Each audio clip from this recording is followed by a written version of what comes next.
face the dark tonight. Gonna touch the starlight when I go.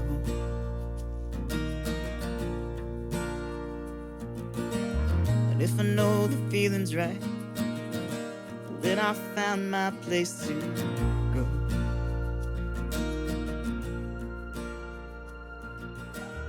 Gonna face the dark tonight.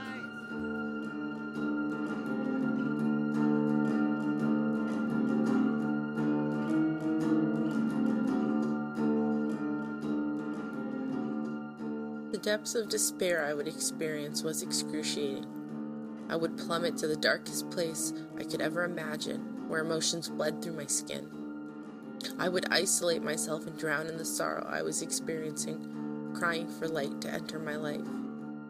My life would exist in chaos, where I used substances to avoid dealing with the traumatic life events I had been exposed to. I just couldn't sit with my pain, absorb every aspect of the desperation and anger that infiltrated my life. I would feel everything and nothing at the same time. I couldn't silence my thoughts. Self-deprecation, anxiety, and psychosis slowly chipped away at me. The only thing that kept me alive some days was using. It was how I survived.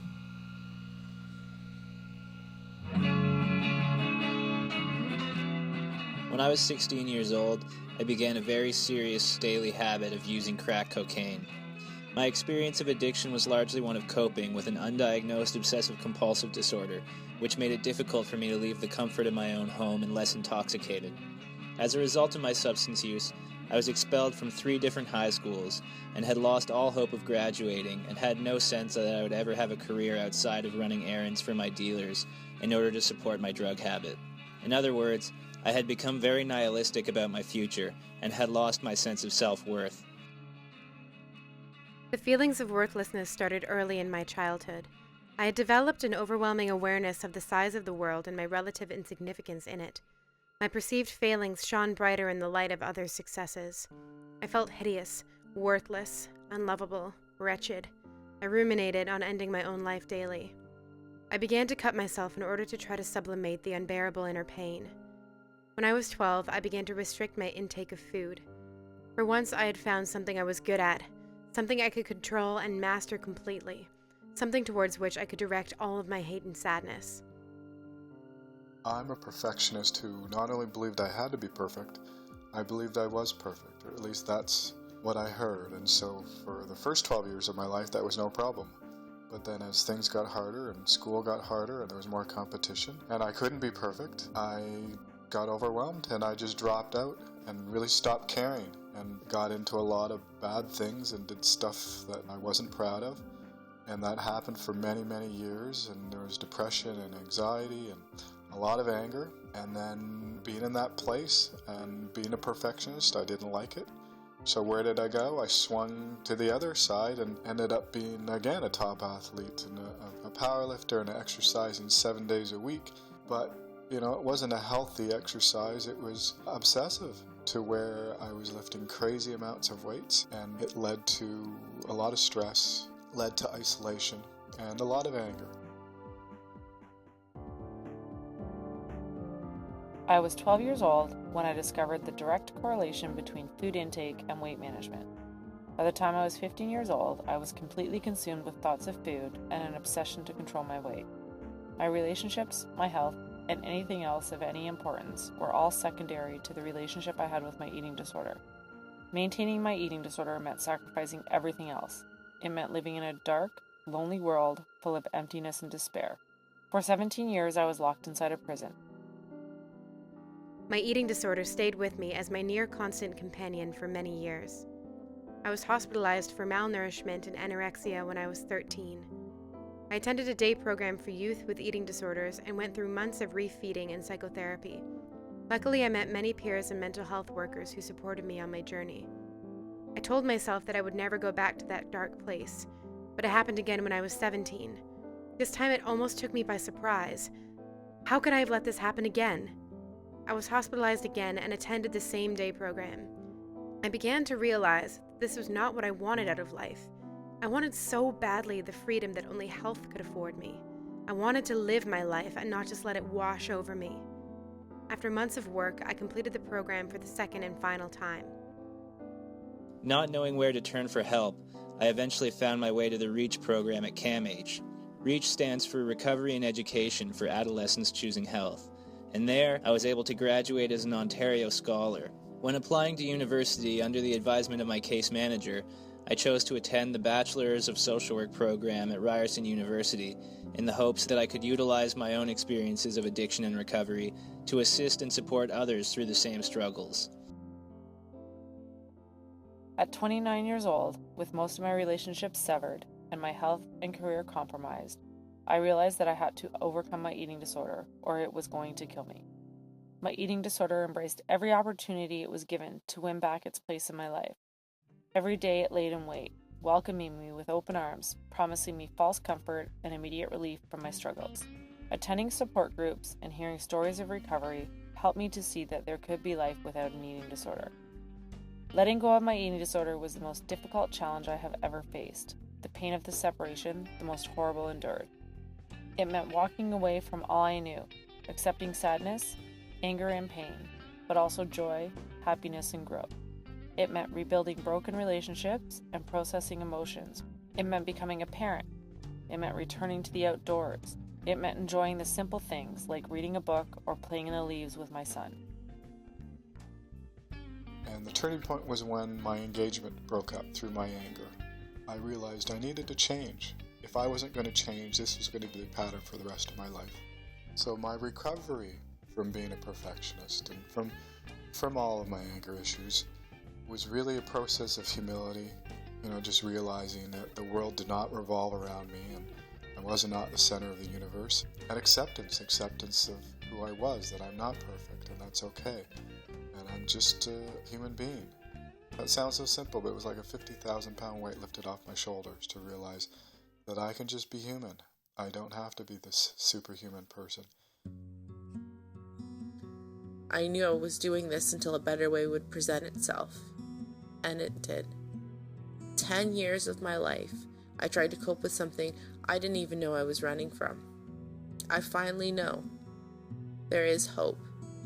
Also joy, gratitude, and excitement. I feel human again. I do fall sometimes and catch myself migrating back into old thought and behavior patterns, but I can deal with them now and bring myself out of it. Though it was often a dark and painful experience to be addicted, looking back I have no regrets because overcoming it has brought so much meaning and purpose into my life. I have now been abstinent from stimulant drugs like crack, cocaine, and amphetamine for over 5 years, and am excited to be receiving my BSW degree this spring. This experience has certainly caused me to become much more politically aware as an advocate for substance users, who are a woefully underserved community due to many different forms of discrimination and stigma. My story is an example of the importance of funding harm reduction programs for youth. Living with and recovering from an eating disorder also gave me the insight and knowledge necessary to be able to reach out and help others who find themselves in that dark place I knew all too well. Living in recovery does not mean that I will never again have those dark thoughts or those vulnerable moments, and although I may have slips, I will be forgiving of myself and I will continue to practice the healthy coping strategies I have learned. I will remember that I'm a beautiful person deserving of happiness. Living without an eating disorder, I am free to be all that I was meant to be. When I accept myself for who I am and not try to be someone I'm not, and when I remain humble, I'm no better or worse than anyone else, then I'm happy.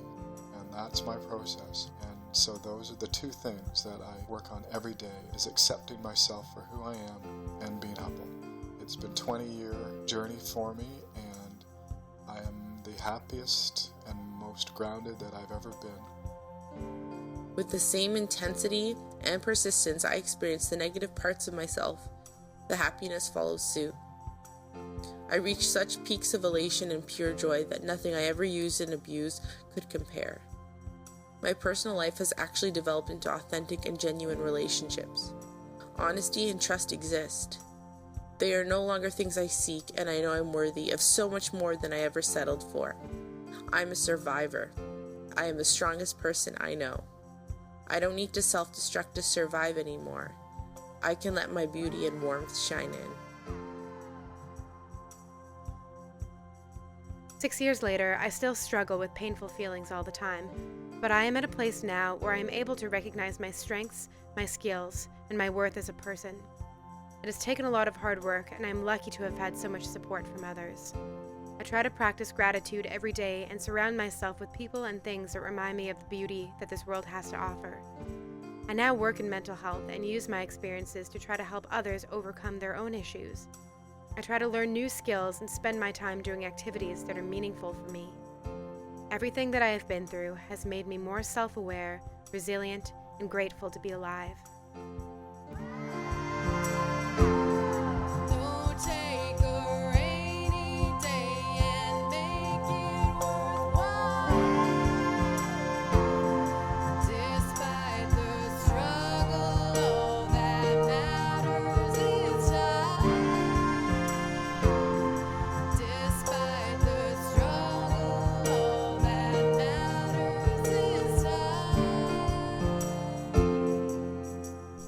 This film has been dedicated to the memory of my dear friend Chris. Although Chris did not survive his eating disorder, his death was not in vain.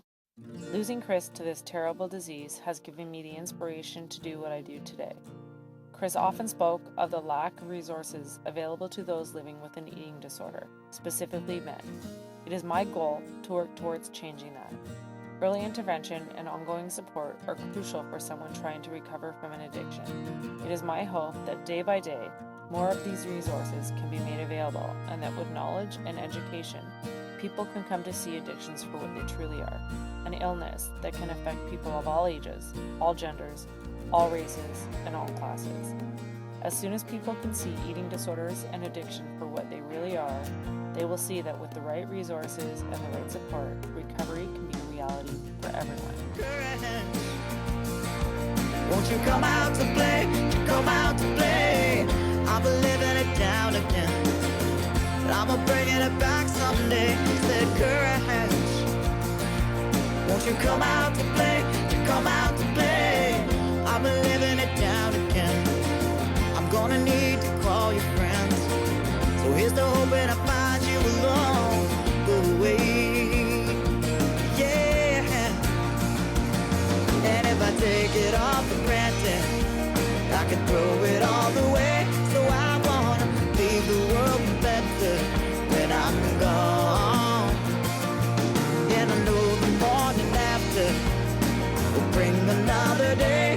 So this is my revival song. It's my revival.